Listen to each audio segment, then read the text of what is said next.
Bom dia! Bom dia! Como lidar com o cultivo de uma planta que é classificada como droga, mas também é remédio, fibra, alimento? No Brasil, o uso medicinal da cannabis sativa, a popular maconha, é autorizado para pessoas e animais. Mas ainda falta regulamentação para plantio e outros usos com variedades industriais sem efeito entorpecente.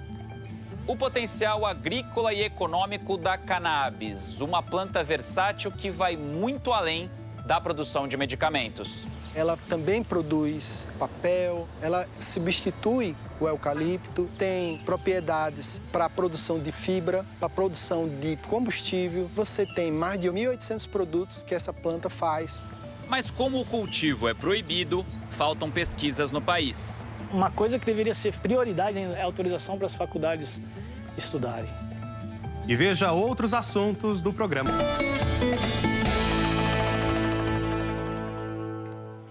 O Globo Rural vai falar agora sobre uma planta que tem cultivo muito restrito no Brasil, para não dizer proibido. No passado, a cannabis esteve muito mais cercada de tabus. Com a liberação de remédios à base de cannabis, as plantações em solo brasileiro aumentaram. E aí surge uma cadeia de produção. É o que a gente vai ver na reportagem do Filipe Mancuso, com produção da Maria Luísa Silveira. Poucas plantas no mundo carregam tantas funções. Isso aqui é uma planta medicinal. Ela também produz papel, ela substitui o eucalipto, tem propriedades para a produção de fibra, para a produção de combustível. Você tem mais de 1.800 produtos que essa planta faz. E na mesma medida, tantas polêmicas. A partir do momento que o meu remédio passou a ser esse, um muro de preconceito subiu à minha frente. Eu perdi os meus amigos, eu perdi o contato com a minha família. Com certeza você já ouviu falar na protagonista da nossa reportagem. Seu nome científico? Cannabis sativa, mais conhecida como maconha.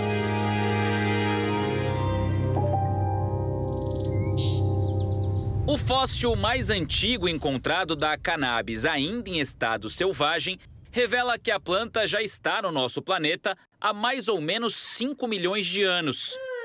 Conta a história que o primeiro registro de uso foi há 12 mil anos no leste da China, o que leva muitos pesquisadores a acreditarem que a cannabis foi o nosso primeiro remédio. O princípio ativo é extraído da inflorescência, esse conjunto de pequenas flores que cobrem geralmente o topo da planta. Os benefícios terapêuticos da cannabis já são bem conhecidos. O que talvez nem todo mundo saiba são os outros usos da planta. Suas sementes, por exemplo, podem abastecer as indústrias de cosméticos, de alimentos. Do caule sai uma fibra super resistente para a fabricação de papel, tecidos e até blocos de construção. Um potencial enorme para uma planta de cultivo ainda proibido no Brasil. No fim da década de 1930, ela foi classificada como droga, por conter substâncias entorpecentes. Aí as portas da pesquisa se fecharam. Só mais recentemente, com autorização para uso terapêutico, é que ela começou a entrar em cena novamente, chamando a atenção de entidades ligadas ao agro.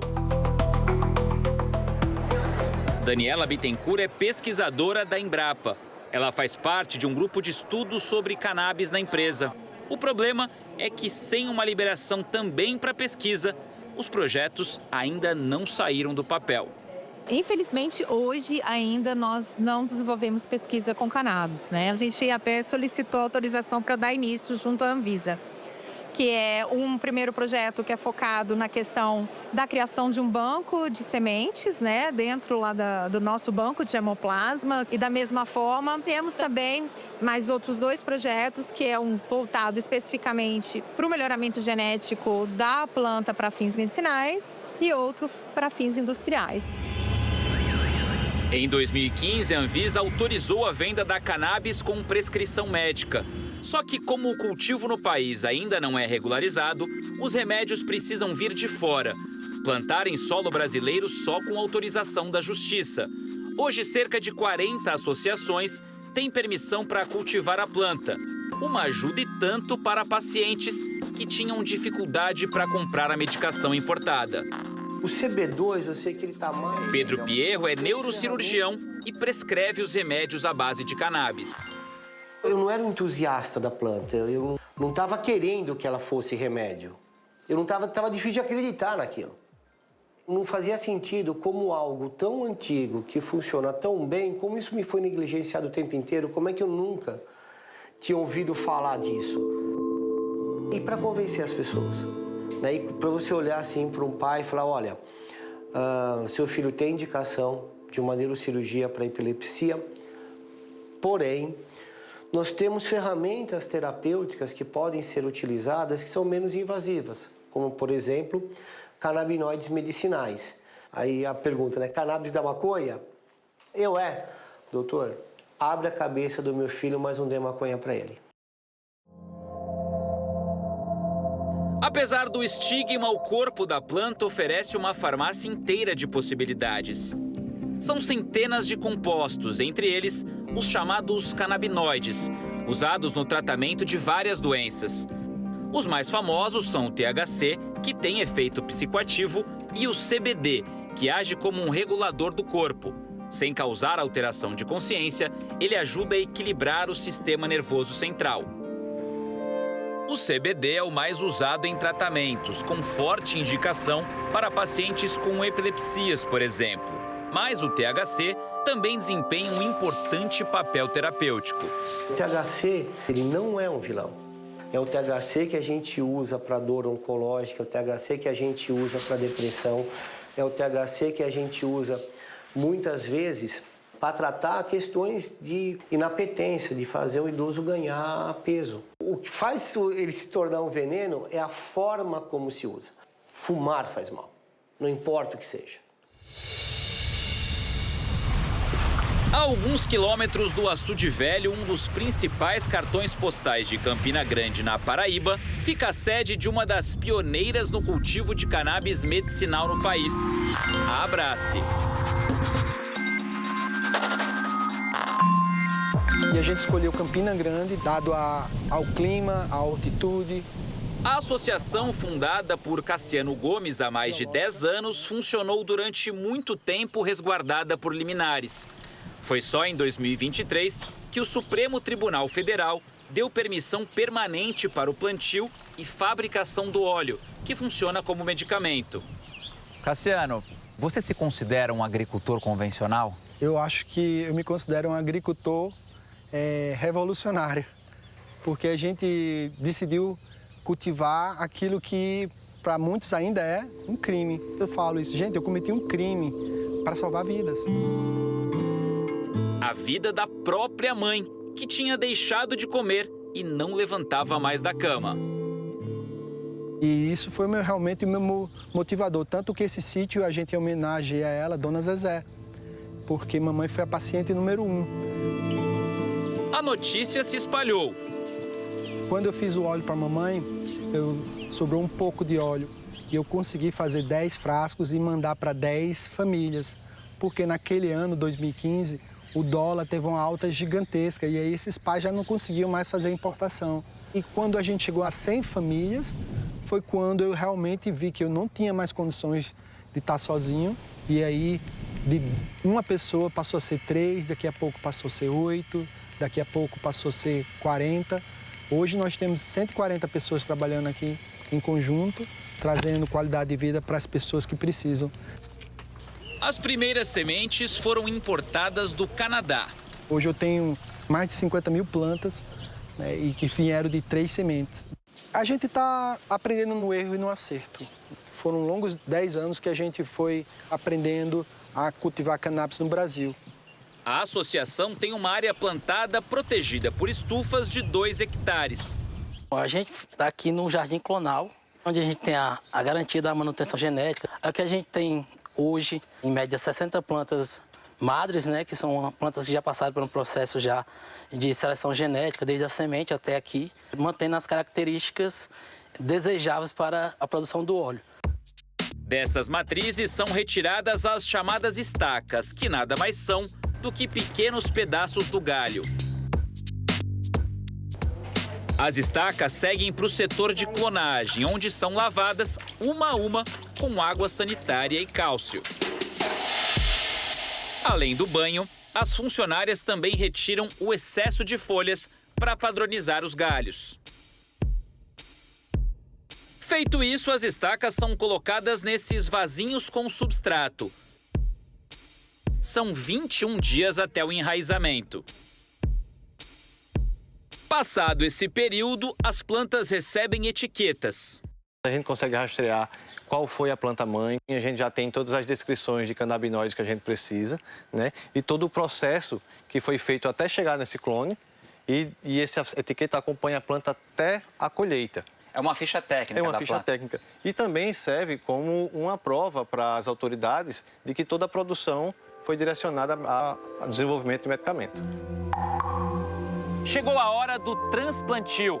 As plantas saem desses vasinhos e vão direto para os canteiros. São 200 plantas a cada setor, como esse daqui. O desenvolvimento da cannabis é muito rápido, diário. Dá para notar essa mudança de estágio a cada setor, com um aumento no número de folhas e também com o aparecimento das flores. São 90 dias, em média, do transplantio até a planta chegar no ponto de colheita. No cultivo medicinal, todas as plantas são femininas. É que só elas produzem o óleo que interessa na fabricação dos medicamentos. Um trabalho feito com jeito, sem afobação. Dona Maria José veio como temporária, gostou tanto do serviço que acabou ficando. Quando eu cheguei aqui, aí fui passando 15 dias, fui passando um mês, aí 3 meses, aí está na minha carteira. Aí a gente trabalha por uma causa, né? Uma missão, que é salvar a vida. Às vezes a gente está meio um dia mais estressada. Aí quando eu lembro daquelas mães que não dormem através de umas gotinhas de óleo, né, que o médico passa, os pais conseguem dormir. Aí eu quero ficar. Depois da retirada das folhas, os galhos só com as inflorescências vão para varais como esse.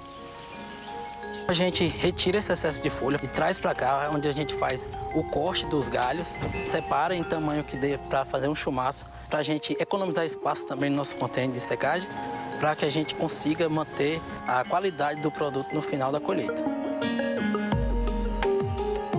A Abrace produziu esse ano 1.300 quilos de flores secas. Tudo processado na farmácia da própria associação. É um produto farmacêutico como outro qualquer, não fazendo diferente de qualquer outra indústria farmacêutica. O processo ele é um processo fabril e segue todo o passo a passo que determina as boas práticas de fabricação da Anvisa. A Camila conta que durante anos teve crises frequentes de convulsão.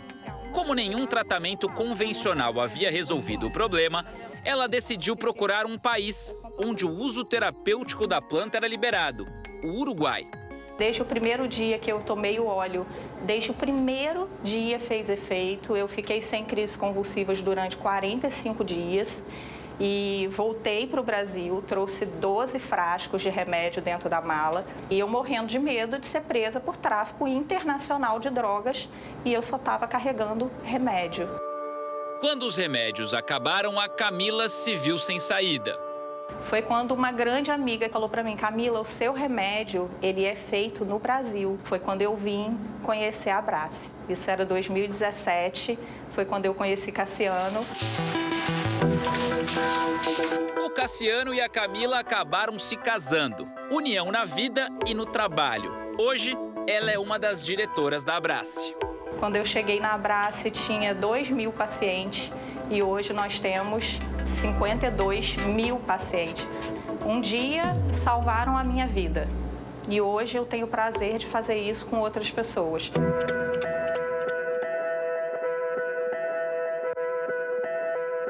A gente pode utilizar o melhor dos dois mundos. Eu não deixei de operar, eu não deixei de passar remédio alopático, eu continuo prescrevendo morfina, eu continuo prescrevendo antiepilético. Tem coisas que não dá para tratar, como canabinoides, mas a gente pode usar o melhor desses dois mundos. A gente não precisa dessa competição. No próximo bloco, a cannabis vira disciplina em universidades. O agricultor de hortaliças que abriu espaço para a planta. E como os remédios à base de cannabis chegaram à veterinária. O uso da cannabis medicinal para humanos é autorizado pela Anvisa desde 2015. E ano passado também foi liberado para animais, o uso veterinário. Só que, para fazer pesquisa, os cientistas ainda dependem de decisão judicial. Assim, os estudos avançam devagar e principalmente em áreas privadas. As imagens são do David Faria. De um lado, alface, temperos, toda sorte de hortaliças.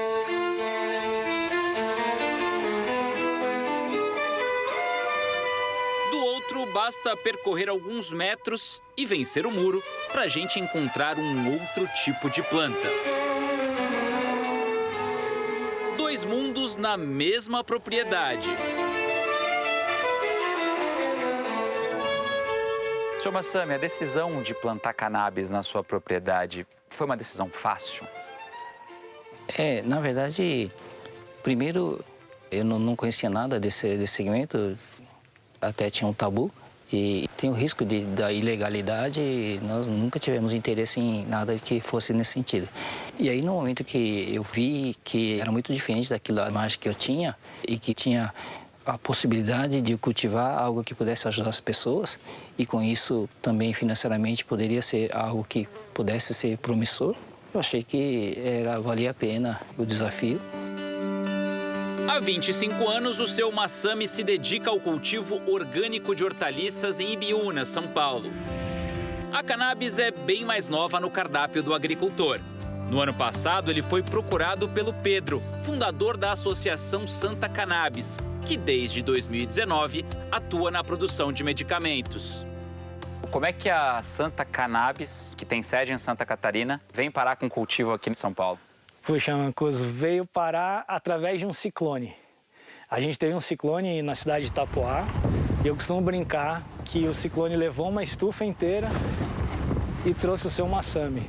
E aí ele ofereceu esse espaço que a gente está aqui, o conhecimento dele de orgânico, juntou com os conhecimentos dos nossos jardineiros, que já plantam cannabis há 10 anos, que para o seu Massami era novo. E aí junta esses dois saberes e chega nisso daqui que vocês estão vendo, né? Que a gente está no espaço de 2.000 metros quadrados, tem 2.000 plantas aqui hoje, de CBD e uma parte de THC. Uma lavoura de cannabis medicinal bem-sucedida é aquela em que as plantas conseguem preservar um alto teor de canabinoides. Hortaliças é uma coisa visual. Se a gente tiver uma hortaliça bonita, sadia e saborosa, nós temos o sucesso, né? Agora, teor de canabinoides é uma coisa que a gente só consegue saber através de análise. Estão vendo esses pontinhos que parecem pequenos cristais brilhando nas flores? Pois é, eles são a chave de tudo. Essas estruturas são chamadas de tricomas, uma espécie de resina produzida pela cannabis que, além de proteger a planta contra pragas e o calor excessivo, ainda produz os canabinoides. Outro fator apontado como fundamental para o desenvolvimento da planta é entender o fotoperíodo dela. É como um relógio biológico. A planta sabe quando crescer e quando florescer pela duração da luz. Como nesse momento a estratégia aqui no cultivo é estimular um florescimento mais rápido das plantas, já que está chegando a colheita, é muito importante dosar o tempo de exposição delas à claridade. Por isso mesmo, sempre que dá 5 da tarde, as cortinas aqui da estufa começam a ser fechadas.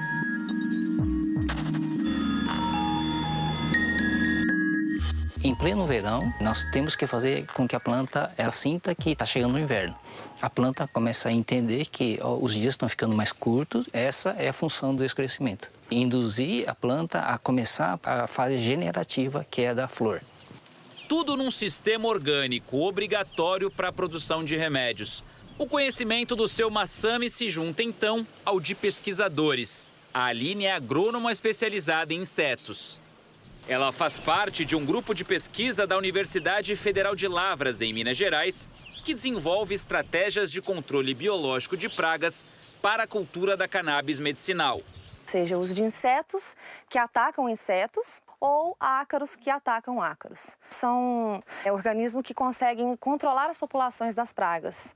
E reconhecendo essa cultura como medicinal, nada mais adequado do que utilizar agentes de controle biológico. Aqui no cultivo, a Aline encontrou essas lagartas cortadeiras. A gente faz essa varredura visual de quais são os insetos que estão ocorrendo e depois a gente vai para o laboratório, estabelece uma estratégia em relação a isso. Se não fossem as associações, o trabalho de pesquisa de vocês já teria começado? Não, não teria começado. A gente não tem autorização para ter o objeto de pesquisa dentro do campus universitário. A alternativa foi buscar associações, né, que já cultivam. Então, as associações são o nosso campo experimental. Uma coisa que deveria ser prioridade é a autorização para as faculdades estudarem. E não faz sentido você dizer que não tem pesquisa científica e, ao mesmo tempo, não deixar a faculdade pesquisar. É um contrassenso. 31 instituições de ensino superior protocolaram recentemente na Anvisa uma nota técnica. O documento aponta entraves críticos para o avanço nos estudos sobre a cultura e propõe a criação de um marco regulatório para consolidar as pesquisas científicas com a cannabis no Brasil. A Unesp é uma das universidades que assina o documento. No campus de Botucatu, em São Paulo, alunos do curso de zootecnia e pesquisadores estão avaliando os efeitos da planta em galinhas. O estudo só é possível graças ao Bruno, aluno que tem uma autorização judicial para cultivar cannabis. Comecei a fazer uso da medicação contendo o canabidiol. E aí entrei na zootecnia, vi que os animais estavam em algumas condições, talvez nem sempre de tão bem-estar, né? Um pouco de ansiedade, que a gente já sabe que os animais têm. O óleo à base de CBD sem efeito entorpecente é misturado à biomassa da planta. Caules, folhas e talos que não são aproveitados na indústria medicinal da cannabis. Os dados do estudo ainda são preliminares. O que a gente conseguiu observar é que melhorou a resposta ao estresse dessas galinhas. Os animais que estão recebendo o tratamento, ele não fica tantos dias sofrendo as reações desse estresse crônico. Um dos indicativos de um maior bem-estar pode ser visto nos ovos. É o que diz a professora Ibiara Paz, chefe do Departamento de Produção Animal da universidade, que lidera a pesquisa. Ela explica que as galinhas que não receberam a alimentação com o farelo e o óleo de cannabis produziram uma quantidade maior de ovos com problemas na casca, como trincas. Com uma luzinha dá pra gente enxergar bem. Aquele risquinho é dominância, então elas estão brigando e uma sobe na outra para dizer assim, eu domino você, e acaba pressionando contra o fundo da gaiola. Aquele outro que parece um raio é briga, é o comportamento agressivo mesmo. Então elas batem, né, a barriga na outra e acaba fazendo aquela lesão. As aves estão mais calmas, isso é fato. Agora, se isso vai refletir na qualidade do ovo, para quem consome, é prematuro falar isso. Uma resposta que a ciência não tem, ainda. Mais ao sul do Brasil, a Universidade Federal de Santa Catarina, em Curitibanos, criou um polo de desenvolvimento e inovação em cannabis, o PodCan. E desde 2018, tem aulas de endocannabinologia no curso de Ciências Agrárias. Do ponto de vista de um pesquisador, de um cientista, é maravilhoso. Porque é tudo novo, não tem nada feito no Brasil ainda. Foi o professor Eric Amazonas quem conseguiu, no ano passado, liberação da justiça em nome dele para produzir e armazenar a cannabis dentro da universidade. Eu não teria como fazer esse cultivo sem o conhecimento do pessoal da agronomia. Não tenho como identificar o que tem nessas plantas sem o pessoal da química. Eu não tenho como avaliar, por exemplo, até o uso clínico sem os veterinários. Se a gente quer fazer pesquisa decente, a gente precisa botar isso dentro de universidades, Embrapas, Fiocruz. A Caterina é goiana, aluna de mestrado, e faz parte de uma equipe multidisciplinar de 17 pessoas. Trabalhar com cannabis era um sonho, mas a possibilidade só aconteceu porque o professor conseguiu essa autorização, né? E como eu queria trabalhar com formulações de medicações, pensando no futuro para isso estar dentro dos postos de saúde, foi por isso que eu cheguei até aqui.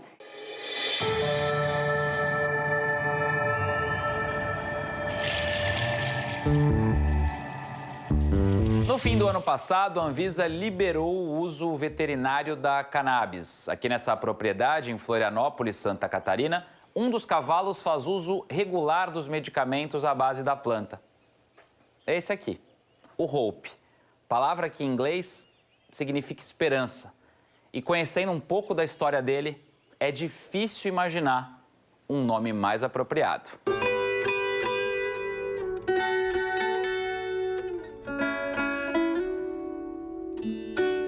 Para entender o simbolismo do nome, a gente precisa voltar a algumas casas. Essas imagens são de outubro do ano passado, bem no momento em que o cavalo foi encontrado abandonado num terreno baldio. A lesão na pata esquerda traseira é tão feia que é até difícil de olhar. Ele estava bem perto da cerca, paradinho, com a perninha levantada, aquela situação assim absurda e aquela ferida enorme na patinha, que ele não botava no chão, ele só ficava com a patinha alta. Foi muito difícil. Eu me segurei para não chorar. A Nina, que é dona desse aras, trouxe o cavalo para cá. A Duda, filha dela, e o João, genro, ficaram com a tarefa de cuidar do animal. A Duda, além de participar de competições de equitação, é veterinária. Mas foram dias... O João se forma esse ano. As primeiras semanas dele, eu diria que ali uns 10, 15 dias, a gente tentou o caminho mais convencional. Então, muita limpeza de ferida, a gente tentou antibiótico, anti-inflamatório, remédio para dor. Então, basicamente um trabalho sintomático, até porque a gente não tinha certeza do tipo de lesão que era.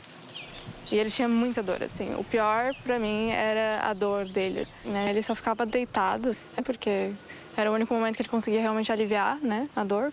Os exames indicaram o que a família mais temia. A gente teve certeza que, de fato, era um tumor, né, no caso, um sarcoide. A gente percebeu a gravidade que seria. Sarcoide é um tumor agressivo na pele que afeta principalmente os cavalos. Foi nesse momento que a família decidiu dar umas gotinhas de canabidiol para o Hope. A gente não sabia ao certo se iria fazer alguma diferença, porque a gente não tinha nenhum estudo, né? Mas para dor crônica, pelo menos para isso, talvez fosse funcionar. E na primeira semana já deu para ver a diferença, principalmente na dor dele, né? Para continuar o tratamento, a família procurou o veterinário Rodrigo Zamit, pesquisador da Universidade de Bolonha, na Itália. Rodrigo é especialista em terapias com uso de canabinoides em cavalos. Foi ele que ajustou as doses da medicação. Daí em diante, o Hope não parou mais de evoluir. A gente pensou um óleo completo com CBD, com THC, com bastante rico, né, com os canabinoides. A gente está fechando essa ferida, né, e a gente está num processo, na realidade, né, de diminuição desse câncer. Mas a gente ainda tem aí um terço final aí do nosso tratamento para a gente bater o martelo e dizer que a gente conseguiu, de fato, ter, né, a remissão desse tumor no paciente. Foi bem legal. Eu, a princípio, achei estranho. Eu achei estranho, né? Eu sou super alopata, meio assim, sabe? Porque hoje ele tá aí, tá um cavalinho aposentado, a gente vai continuar cuidando dele e ele tá feliz. É um amor, é uma paixão. Obrigada, doutor Rodrigo. Obrigada.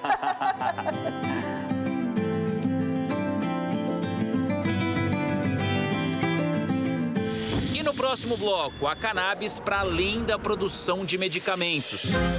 No nosso vizinho Paraguai, as sementes da planta se transformam em alimentos e cosméticos.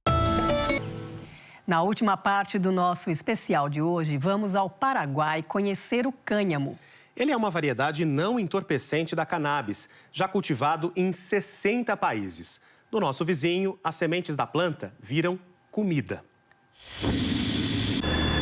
Uma empresa que produz blocos de alvenaria e uma fábrica de roupas. Moda e construção civil unidas pela mesma matéria-prima, a fibra da cannabis. A planta é considerada uma das mais importantes fontes de fibras da humanidade. As cordas e velas das embarcações portuguesas que chegaram ao Brasil eram feitas com fibras da cannabis. Mais especificamente de uma variedade com baixo teor de THC, portanto não entorpecente, o cânhamo. De olho nesse mercado, cerca de 60 países já criaram regulamentos para permitir a produção da cannabis sob a definição legal de cânhamo industrial. Ultimamente, governos vêm utilizando essa palavra para distinguir cannabis com maior efeito psicoativo com menor índices de THC. No Brasil, no entanto, não existe produção porque o cultivo de qualquer variedade de cannabis é proibido, independentemente de sua concentração de THC. Com isso, nos campos de cultivo das associações, tudo que não serve para a produção de óleo acaba triturado e misturado à compostagem. Isso quando o material não é descartado. O que a gente quer trazer é olhar o cânhamo não só como remédio, mas para a utilização de outros fins, né? E aí a gente acha que o Brasil pode, como tem esse DNA agrícola, a gente pode entrar nesse mercado que vem em grande expansão. Bruno Pegoraro é presidente do Instituto Ficus, organização não governamental de pesquisas sociais e econômicas da cannabis. O Instituto elaborou, com o apoio da Embrapa, um estudo com recomendações para a regulamentação do cânhamo no Brasil. O documento cita, inclusive, alguns benefícios ecológicos da planta, verificados em pesquisas internacionais. Entre eles, pouco ou nenhum uso de agrotóxicos, menor necessidade de irrigação numa comparação com outras culturas, como a do algodão, por exemplo, capacidade de remediação de solos contaminados por metais pesados e até ganhos consideráveis de produtividade em rotação de culturas, como da soja e do milho. Por ter raízes profundas, o cânhamo descompacta o solo, prevenindo a erosão e favorecendo a fertilidade. A falta da regulamentação do cânhamo no Brasil, a gente deixa de trazer riquezas para o campo, né? Do outro lado da Ponte da Amizade, o vizinho Paraguai já fincou raízes nesse mercado. Há 6 anos, o governo paraguaio regulamentou o cultivo da cannabis industrial com plantas com menos de 0,5% de THC. A produção para fins medicinais já é permitida por aqui há ainda mais tempo. Isso consolida o Paraguai como pioneiro na América do Sul, combinando licenciamento industrial e medicinal. O empresário Marcelo Dempe foi um dos principais articuladores para o desenvolvimento do setor no país. Ele, que já trabalhava com a exportação de alimentos não convencionais, como chia e linhaça, viu na cannabis uma oportunidade estratégica. Indo em feiras e exposições internacionais, meus clientes começaram a pedir a semente descascada do cânhamo como alimento proteico com altos valores nutricionais. Há 10, 12 anos, começamos uma negociação com o governo da época para regulamentar no Paraguai a possibilidade de fazer uma cannabis industrial pensando em alimentos. Não psicoativo pensando em alimentos. Desde o início do marco legal para o cultivo da cannabis, o Paraguai já registrou 2 variedades de plantas para a produção de sementes. Outras 3 estão em processo de registro. Quem conduz as pesquisas de melhoramento genético é o agrônomo Frederico Zelarayan. Esse programa foi desenhado para adaptar as condições agroclimáticas do Paraguai a uma cannabis que antes não era daqui. Quando se traz algo de fora, é preciso adaptar, senão não funciona. Essa base foi o que abriu caminho a novas variedades que começamos a trabalhar. Um caminho que tivemos que passar para hoje em dia ter um leque de variedades completamente adaptadas, funcionais. Nós visitamos uma das 3 fábricas da empresa para o processamento das sementes em Luque, a 15 quilômetros da capital Assunção. Aqui, mais de 700 quilos de grãos são limpos e esterilizados por hora. Do grão prensado surge um azeite, sem qualquer tipo de canabinoides, de psicoativos. Um azeite muito utilizado na alimentação. O resto da matéria-prima se transforma nesse subproduto, uma espécie de torta de cannabis, que depois de moída, vira aquela farinha ali. É a semente se desdobrando em possibilidades. Possibilidades que chegam ao consumidor na forma de sachês, frascos, potes. São mais de 200 produtos à base de cannabis nessas prateleiras. Uma planta que vem sendo reinventada para os mais diferentes usos. Tem chás, rações animais, vários tipos de cosméticos, farinhas e até barrinhas proteicas.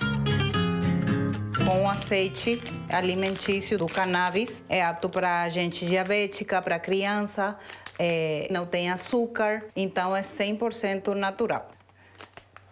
E você me conta.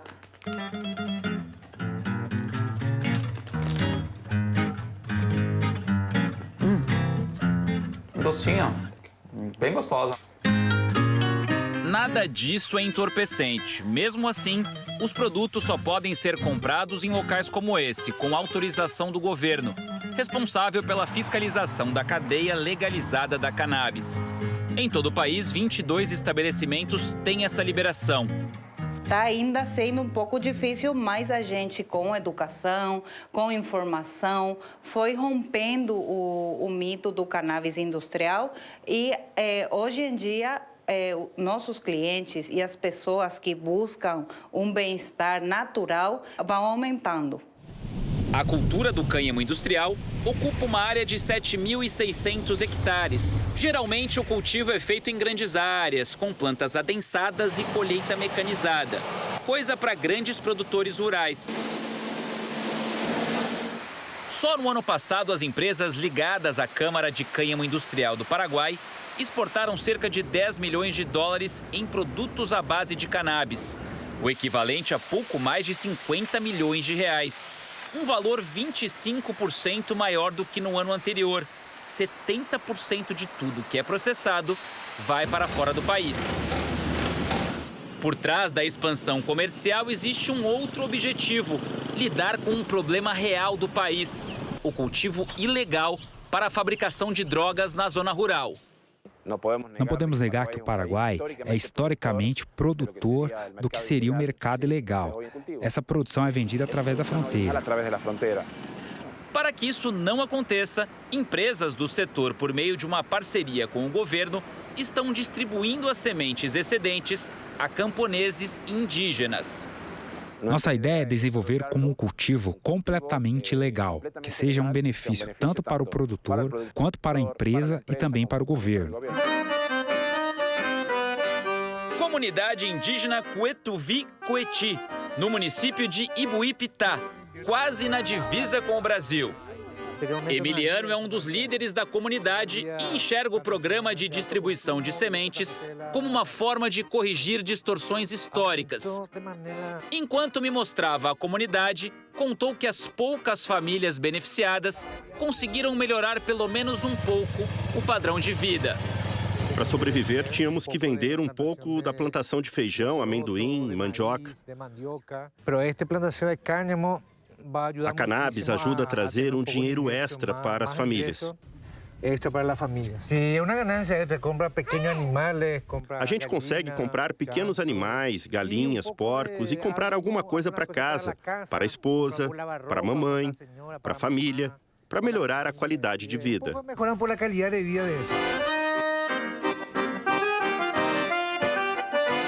Já consolidado no mercado mundial das sementes de cannabis, o Paraguai passou a mirar também a fabricação de remédios. Um dos principais clientes do empresário Marcelo Dempe está no Brasil. O Paraguai é um provedor da Secretaria Municipal de Saúde de São Paulo. Nossos óleos são prescritos para 15 patologias e os pacientes retiram os remédios de maneira gratuita. Remédios, tecidos, materiais de construção, alimentos. Tudo da mesma fonte. Para Daniela Bittencourt, pesquisadora da Embrapa, a cannabis tem a vocação necessária para ser a commodity do futuro do país. Mas para isso, é preciso acelerar o passo. A gente precisa aí o envolvimento de várias frentes. Então, não é só, vamos permitir o plantio da cannabis no país, mas a gente precisa criar meios para que isso realmente se transforme numa cadeia produtiva. Quem sabe a cannabis não será uma nova soja, né? E a gente tem aí uma abertura aí de um mercado, sejamos um grande player aí no mercado canábico mundial.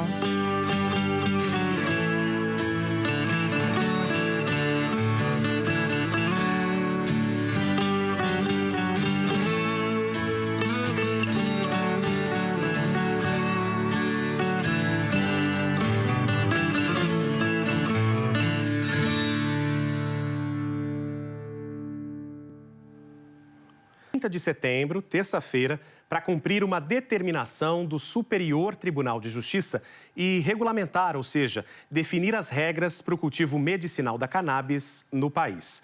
Agora, é esperar para ver se a pesquisa e o uso industrial também vão entrar de alguma maneira nesse parecer.